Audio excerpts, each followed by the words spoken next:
Oi, vídeo de hoje tem um cenário diferente e uma participação muito especial. Gente, vocês lembram da doutora Eveline? Já participou aqui, tem quanto tempo aqui? Ele tem um ano mais ou menos? Um ano eu acho, né? Acho que tem mais ou menos por aí. Num vídeo que vocês amaram, onde a gente falou sobre tipos de tratamentos ao longo dos anos. Eu vou deixar linkado aqui nos cards pra quem ainda não assistiu. E eu trouxe a doutora Eveline de novo aqui no canal, gente, pra ela poder passar pra vocês um pouquinho do que ela passou pra mim na consulta em que a gente se conheceu. Eu conheci a doutora Eveline quando eu vim tratar um melasma aqui na clínica dela. Inclusive, quem me indicou foi uma de vocês. Vocês são o quê? Demais. Vocês são incríveis. Muito obrigada. Eu sabia disso? Foi uma leitora que me indicou? Não sabia. Foi. Olha que coisa boa. Eu pedi. É assim, gente, é uma troca, entendeu? Eu indico daqui, elas indicam de lá.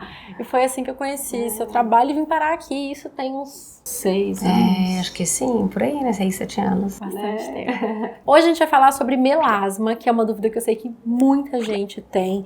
Aliás, não é uma dúvida, são várias dúvidas, né? É uma questão, como fala, é uma questão, é uma doença? É uma condição, né? Um estado de pigmentação da pele. É uma condição que muita gente tem e sofre muito, né? Porque, já adiantando a primeira pergunta que vocês me fizeram aqui no Instagram, eu pedi lá no Stories, no @chatadegalocha, pra vocês me mandarem perguntas sobre melasma. E a primeira pergunta que me fizeram é: tem cura? Cura de você fazer o tratamento e ficar livre dele pra sempre, não. Infelizmente, não. E isso é uma das coisas, uma das primeiras coisas que a gente tem que explicar, ensinar para os pacientes hoje, porque a gente quer, eu também gostaria muito que tivesse, porque você tem uma dor de garganta, toma antibiótico e vai ter de novo se pegar outra coisa, se pegar outra vez, mas o melasma não é assim. Então, a partir do momento que você entende isso e muda um pouquinho o seu estilo de vida ou a maneira de tratar o seu melasma, já que ele infelizmente vai ser seu eterno companheiro, ele tende a melhorar muito. Você tem que ficar ali sempre meio que sendo uma babá do melasma, né? Assim, tomando cuidado, passei do ponto aqui, deixa eu cuidar um pouco mais pra ele dar uma apagadinha. E ter conhecimento, como que ele funciona, eu acho que talvez isso que tenha ajudado muito a Lu, como que ele, né, o que faz o melasma pigmentar, o que protege a sua pele do melasma, só essas, além dos tratamentos necessários, e assim, os tratamentos indicados pro melasma hoje, o que tem de mais atual,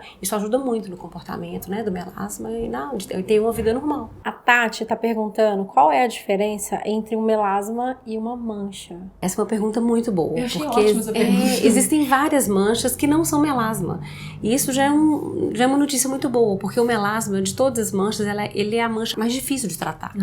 Porque é uma mancha que ela não está ali apenas momentaneamente. Ela tem uma causa base e que essa causa base, essa célula que continua produzindo pigmento, se ela for irritada, ela vai piorar e vai produzir mais. Então existem, por exemplo, melanoses solares, hipercromias pós-inflamatórias. Eu sei que esses nomes são muito técnicos, mas eu vou dando exemplo. Por exemplo, melanoses solares são aquelas manchas mais arredondadas, pequenininhas, muito comum nas mãos, às vezes de pessoas mais idosas, ou no rosto mesmo, que vão aparecendo. Não é a mesma coisa que sarda. Não, as sardas são as efélides, que existem mais em peles jovens e estão mais relacionadas a uma condição genética, uma predisposição genética do que pessoas ruivas, solar. do que a exposição solar. É claro que elas pioram com o sol. Mas, e essa hipercromia pós-inflamatória é uma mancha que acontece depois de uma ferida, depois de um machucado, uma cicatriz, alguma coisinha assim. Todas elas têm tratamentos específicos, muitos com cremes, muitos com lasers, muitos com peelings, e que conseguem serem resolvidas e ficarem menos evidentes por um tempo maior. Talvez não exijam tanto cuidado quanto o melasma. E elas têm uma predisposição solar de ter uma carga de radiação que veio ao longo de toda a vida. Porque tem um dado muito importante, Lu, não só para elas, mas como para o envelhecimento em geral da pele. 80% dos danos causados na nossa pele promovem o envelhecimento, melasma, até as melanoses, são danos que a gente adquire nos 20 primeiros anos de idade. Eu gravei isso muito do outro vídeo. Isso, quem assistiu o outro vídeo sempre fala isso. Sabe o que eu comecei a fazer? Aliás, eu sempre fiz, mas eu comecei a fazer com mais disciplina. Protetor solar na Bia. Claro, nos meus filhos também. E a gente sempre passa, porque quem tá assistindo tem filho ou tem irmão mais novo, isso é um hábito que vai ajudar muito, não só a evitar o aparecimento de um melasma, principalmente nas mulheres, na gestação, por exemplo, que é uma fase mais propícia, ou das melanoses. Então, se esse hábito for cultivado desde pequeno, é muito melhor. Pergunta da Isaura. Ela perguntou: quem nunca teve pode vir a ter? Sim, quem nunca teve pode vir a ter. Pessoas que tiveram pode ser que não tenham mais, isso é raro, mas pode acontecer. E isso está muito ligado ao fator genético e à carga de exposição solar. São duas coisas que andam de mãos dadas. Também o uso de hormônios, gravidez, são 3 fatores principais: hormônios, predisposição genética e exposição solar. Tem pessoas que se expõem ao sol a vida inteira, o rosto, e nunca vão desenvolver melasma porque não tem a predisposição genética. Né? Então, quando a paciente tem os 3, aí já é mais complicado. Ele provavelmente vai aparecer em alguma fase da vida e aí a gente tem que tratar. E você não tem como saber, né? Se você tem a predisposição genética. Você pode observar a sua família. Isso, algum parente, mãe, irmãos, tios. É muito comum em peles miscigenadas, nós brasileiros, a gente tem um pouquinho, né, do europeu, um pouquinho do indígena, do africano, a pele às vezes é branquinha, mas as pessoas têm uma genética, um ancestral, um descendente que às vezes, né, seja moreno, e isso é muito bom, e dá a beleza da pele brasileira, mas essas condições estão mais favoráveis ao aparecimento do melasma, de manchas, de pintas. Então isso tem que ser considerado, sim. Pergunta agora da Camila, ela falou, o meu é no bigode também. Eu falei nos stories, o meu era bem aqui, gente, era uma coisa... Era horrível, porque, né, enfim, parecia que eu tinha um bigode. E aí ela fez uma pergunta que eu lembro exatamente de você me explicando. Tem restrição de técnica de depilação? E eu lembro que você me explicou que quanto menos a gente agride a pele, melhor por conta da pigmentação que pode vir, né? Me lembra mais ou menos essa história.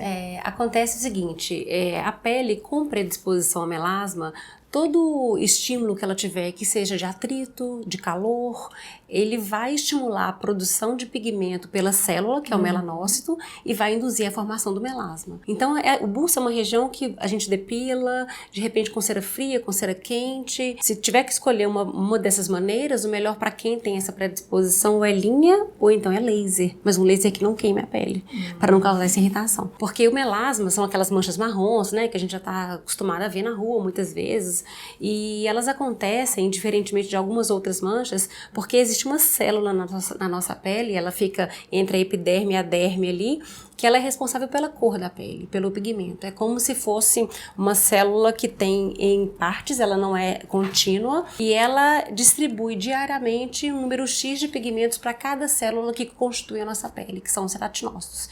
Então, como se minha mão fosse o melanócito, aqui é a célula do pigmento, e cada dendrito desse, cada bracinho está ligado a uma célula e vai distribuindo, tá certo? Se essa célula está doente, a célula do lado não está, essa parte da pele é manchada e essa não. Por isso que às vezes o melasma ele tem parece um mapa, onde tem uma pintinha branca no meio e aqui tá manchado, e isso acontece por isso. Essa célula, o melanócito em si, ele está alterado. Quando ele produz menos pigmento, ou ele não existe em alguma doença ou alguma alteração, a gente tem albinismo, vitiligo, que são as manchas brancas por deficiência de produção da melanina ou de presença da melanina. Quando você tem a hiperprodução, você tem o melasma. Então, se ele tivesse normalmente, pro meu tom de pele, que sou mais morena que você, que te produzir 100 pigmentos por dia, esse melanócito ele produziria 1000 pigmentos. E aí ele distribui mais para cada célula dessa. Gerando aquilo que a gente vê e fica muito bravo quando olha no espelho. E quando você toma sol, o sol excita esse melanócito, aumenta a produção de pigmento. Ele ama o sol. Então, em vez de ele produzir 1000, ele produz 10.000 e distribui mais. E o que os tratamentos fazem? Literalmente o oposto. A gente vai folhear a pele que está manchada, que isso vai trazer uma sensação de clareamento. E os tratamentos mais modernos hoje, eles atuam no melanócito e nesses dendritos, alterando não só a produção, como a distribuição do pigmento para essas outras células. Ou seja, vai lá na raiz do problema. Exatamente, que aí deixa a célula dormindo, com uma produção menos acelerada, para você conseguir ter uma pele menos manchada no futuro.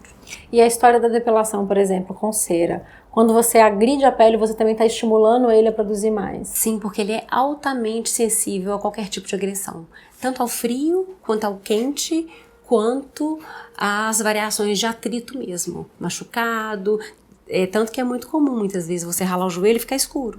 Por quê? Não é melasma, é uma hipercromia pós-inflamatória, mas quem manchou foi o melanócito, que produziu mais pelo atrito. Faz sentido, é o mesmo princípio, só que de um tipo diferente. Exatamente. Sabe uma coisa que você me falou também que me marcou muito, aquelas, né, porque eu gosto de cozinhar? Você falou assim, até às vezes, Lu, de se aproximar o rosto de um forno quente. Eu fiquei tipo, pô, Poxa, gente! Verdade, são dicas muito úteis e muito práticas no dia a dia, porque o que a gente sempre fala aqui na clínica, na consulta com o paciente, nessa conversa, é que a gente tem que, o meu papel aqui é ensinar o paciente a conseguir controlar o melasma dele. Eu sou apenas uma peça coadjuvante, que vou tentar oferecer um tratamento que o clareamento seja mais eficaz, ou seja mais rápido, mas o dia a dia de vocês.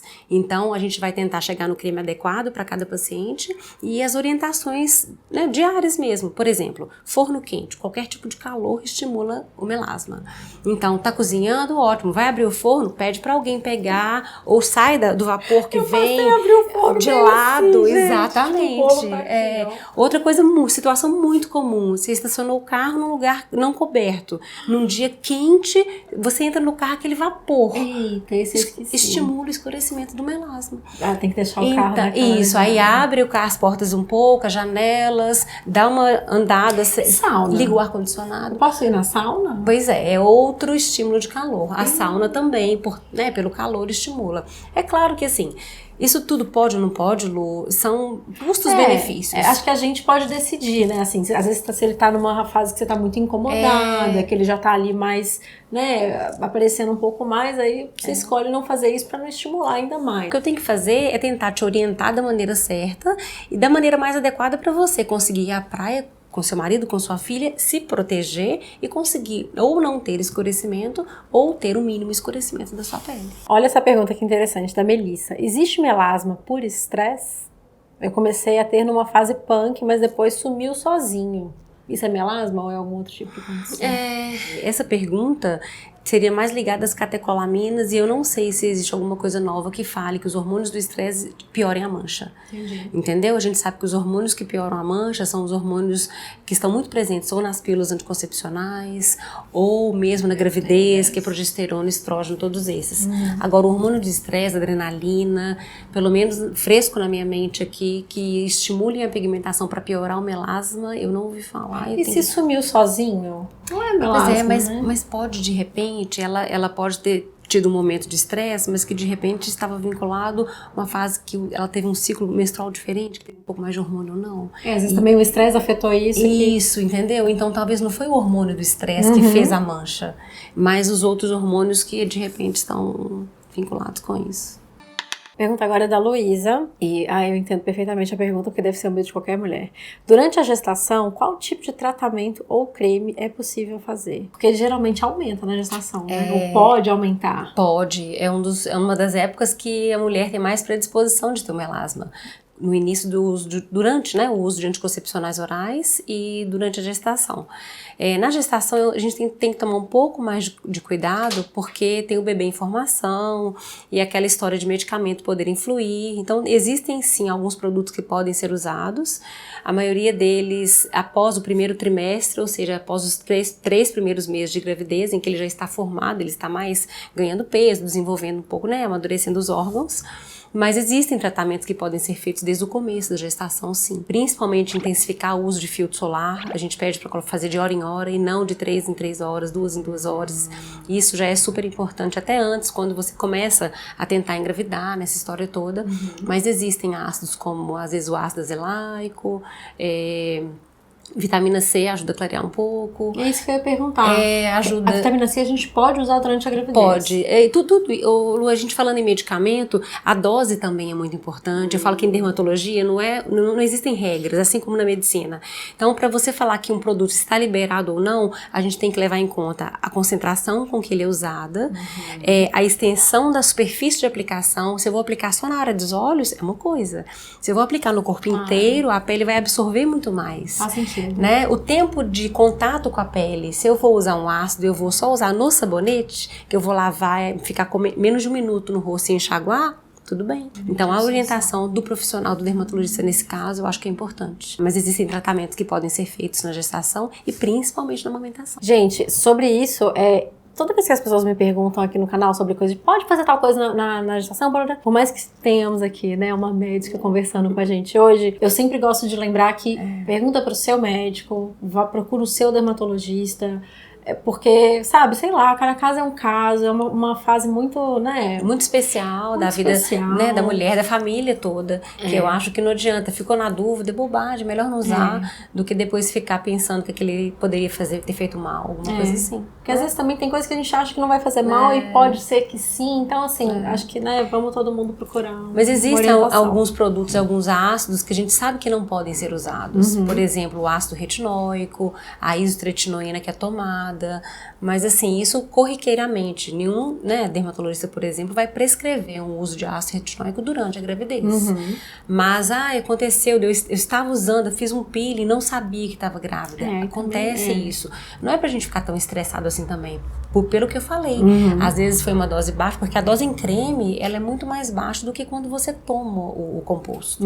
Que existem indicações para isso, entendeu? Então tudo isso tem que ser avaliado e com parcimônia. E na amamentação, como o neném já não está dentro do nosso corpo, é o leite só que seria o veículo transmissor, tem que ver o que passa pro leite, qual que é a concentração, e aí se tem algum estudo ou alguma indicação de não usar ou de usar. Só uma coisa, assim, só pra dividir com vocês. Eu, como você sabe, né, eu tenho melasma, conheci a doutora Evelina até por conta disso, e fiquei grávida depois que eu já tinha feito esse tratamento. E a minha mancha, a do meu bigode, a Vicky Seridano tem até um nome pra mancha dela, eu devia inventar um nome pra mim, a gente fala tanto. Ela não voltou durante a gravidez. Então, mas assim... você tem muito cuidado, né, Lu? Ela é um exemplo, gente, então não tem jeito. Ela é um super exemplo de paciente.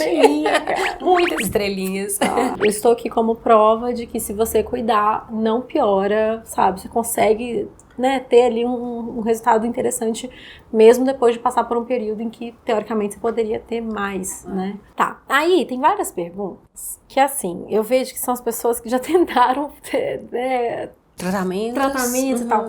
Algum creme que realmente faça as manchas desaparecerem. Eu acho isso um ótimo gancho para falar de tratamento. Que não existe creme milagroso, que não existe, que é individualizado, sabe? Que primeiro é consciência, a paciente saber que o melasma dela tem um comportamento X. Você tem que ter essa delicadeza, né? Com certeza. Existem produtos que são mais indicados, existem ácidos que são mais fortes ou mais fracos. Existem lasers que são melhores. Isso aí, eu acho que isso é até importante falar. A Luciana tá perguntando o seguinte: algum creme que realmente faça as manchas desaparecerem? Essa é uma pergunta que eu recebo sempre, né? Pacientes que às vezes vêm aqui... Ó, milagre. Que já foram, às vezes, em outros profissionais e querem que realmente tenha um tratamento específico para aquilo. Mais uma vez, gente, o melhor tratamento é a prevenção e o cuidado diário. É claro que só isso, quem já tem um melasma muito intenso, muito escuro, não vai ser suficiente. E a gente precisa de um tratamento paralelo e de uma educação solar e uma educação em casa mesmo. Não adianta eu te falar assim, olha, Lu, a gente vai fazer passo 1, 2, 3 e à noite 4, 5, 6 e você fala assim, doutora Evelina, tem preguiça, não consigo usar. Mas existe o tratamento tópico, que são os cremes que a gente vai inibir a produção do pigmento. Existem os tratamentos que vão esfoliar a pele, retirar as camadas e aí vão clarear consequentemente, como os peelings, esfoliações. Existem os lasers hoje, que são os tratamentos mais modernos, que vão diretamente na mancha. E quando a gente fala isso, a gente tem que ter muito cuidado, porque quem tem melasma não pode fazer qualquer tipo de laser. As pessoas falam muito de, tem efeito rebote, tem muito medo de piorar, né? Claro. De irritar lá. E nós também temos. Eu vou confessar pra vocês pode que acontecer, claro, né? Que pode, inclusive com os lasers que são mais modernos. Aqui na clínica a gente trabalha com o Picochu. Ele é considerado atualmente o laser mais moderno do mundo para isso, mas, por exemplo, existem aparelhos de lasers que já foram usados antigamente para o tratamento do melasma, quando a gente, né, não dispunha desses, e que muitas vezes pioravam o melasma, ou pacientes que às vezes não tinham, mas tinham genética que iam desenvolver um pouco mais tarde, podem ter desencadeado por algum tratamento. Então tem que ter cuidado, sim, na hora de fazer. Porque mesmo os indicados, a gente não fala que não pode acontecer. Pode acontecer dele piorar, tem alguns casos que pioram e depois melhoram. Você tem que fazer o tratamento tendo a ciência de que pode ser que aconteça. Claro, né? Mas se você procurar por um tratamento específico para isso, a chance é muito menor do que os outros. E a gente tem resultados muito bons hoje, considerados... Você falou do laser Picochu, que é o mais moderno que existe hoje. Quais são, assim, os tratamentos... eu tenho certeza que existem várias opções, né? Cada paciente você vai indicar uma coisa. Mas assim, quais são os mais comuns? Os cremes mais comuns para serem usados no melasma? Tem muitos médicos, por exemplo, muitos dermatologistas que optam por trabalhar com cremes manipulados. E até aqui na clínica mesmo, muitas vezes quando a mancha está muito escura, ou a gente quer um clareamento mais rápido, a gente associa medicamentos específicos que vão ser usados em períodos menores ou períodos determinados para você conseguir um clareamento mais rápido. E por isso que a gente fala que a consulta é bem individualizada, você sabe disso, né, amor? E até o uso dos cremes, eles são muito específicos, porque às vezes a gente vai pegar o creme de uma amiga e a amiga tem uma pele mais clara ou mais escura e isso muda o tratamento todo, a prescrição. Então, qual creme é melhor depende muito de cada caso. Se vai ser um creme comprado, se vai ter hidroquinona ou não, se vai ter a vitamina C, ácido retinóico, ácido tranexâmico, que é muito usado atualmente. Então, tem vários tipos se de repente vão ser produtos que vão ser tomados como polivitamínicos para ajudar o clareamento do melasma, também existem hoje, e a que eles vão ser associados. Você vai ter a sua rotina do dia, a sua rotina da noite, e a gente vai fazer o quê para clarear ou para evitar com que aquele melanócito fique dormindo e não produza tanto pigmento mais. A diferença básica do Picochur para os outros aparelhos, a gente, né, luz pulsada, CO2, Erbium, que é o Fotona, que são aparelhos muito bons, mas com finalidades talvez um pouco diferentes, é que ele é um laser de picosegundos. O que é isso? A velocidade de disparo dele é muito, muito, muito rápida. Acontece numa fração de 1 bilionésimo de segundos. Então, apesar de você sentir um pouco de calor na pele, ele não agride o melanócito da maneira que os outros agridem. Então, a chance dele provocar um rebote é muito menor do que os outros. E ele é muito, muito específico para o pigmento. Então, é como se ele enxergasse o pigmento como se fosse uma rocha e, de repente, quando tem um disparo, a gente explode aquela rocha em britas ou em areias, e aí você consegue, o seu organismo, os macrófagos, que são as células, os lixeiros do organismo, vão lá e comem aqueles pedacinhos de areia e levam embora. Eu achei um barato essa explicação. Olha que laser legal, cara. Ele destrói rochas dentro da sua pele. Claro que é uma analogia, né? Não, mas maravilhoso. Deu pra entender perfeitamente o que acontece e por que ele é... E aí o macrófago, ele não consegue comer a rocha inteira e às vezes ele não consegue comer a brita.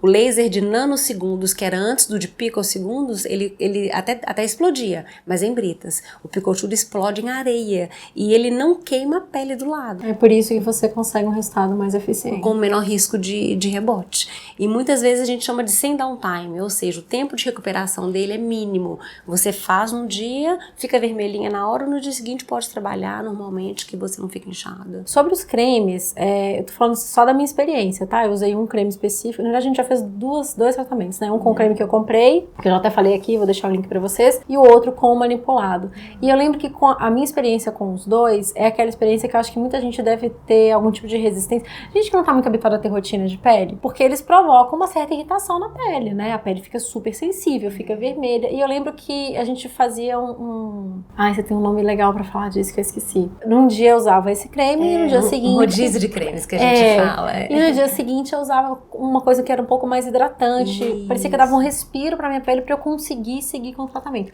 Isso é muito importante também, né? Pra pessoa não desistir no meio. Muito, porque às vezes a pessoa tem a indicação, o creme XYZ é o melhor pra melasma. Mas ela começa a usar no primeiro, no segundo dia, e se ela não teve orientação que isso pode acontecer, primeiro que a dose do ácido pode estar muito forte, muito fraca. E se ela tem uma pele que é mais sensível, ou uma pele que não está tão hidratada, ela vai ter descamação com certeza. Mesmo a gente fazendo essa prescrição pessoalmente, existe um período que nós chamamos de fase de adaptação, em que a sua pele não estava acostumada com aquele produto, com aquele ácido, e ela vai sofrer uma descamação característica, por exemplo, do ácido retinóico, que ele é ceratolítico, então ele faz a pele descamar e isso ajuda no clareamento. Mas depois que a pele já está mais clara, a gente não quer ficar com a pele boa descamando o tempo inteiro. Então isso tem que ser controlado sim. E outra coisa que ajuda muito ou prejudica um pouco são as mudanças do clima, das estações do ano. É verdade. A umidade do ar e a temperatura, elas influenciam muito nesse descamar ou não, na irritação ou não.